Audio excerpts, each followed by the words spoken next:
আসলে এটা রাত আনুমানিক ৩টা ১৪ মিনিটের দিকে হঠাৎ করে আমি একটা শব্দ শুনি। শব্দ শোনার পরে আমার ঘুম ভেঙে যায়। এরপরে আমি ঘুম থেকে উঠে জাস্ট বোঝার চেষ্টা করি আসলে এই শব্দটা কিসের? তো এরপর আবার একটু শব্দ শুনি। তখন আমি একটু জাস্ট প্রস্তুতি নিয়েই যেমন আমি একটা ছুরি নিয়ে বের হই। যে আসলে কোনো মানুষ আছে কিনা।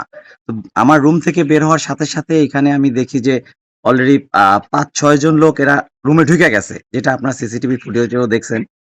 রুমে ঢোকার পরে আমি যখন দেখলাম যে এরা ৪ মানে ৫-৬ জন ঢুকে গেছে, আমি সংখ্যায় মাত্র একা। তো আমি এদের সাথে তো আর আসলে একা এইভাবে পারা সম্ভব না। আমি এজন্য খুব আগ্রাসী হয়ে ১ম এ আক্রমণের মনোভাব নিলাম এবং আক্রমণ করি।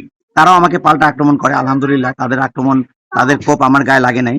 কিন্তু আমার কোপ যখন লাগে এবং আমি ২য়, ৩য় ৩ টা কোপ দেওয়ার চেষ্টা করি।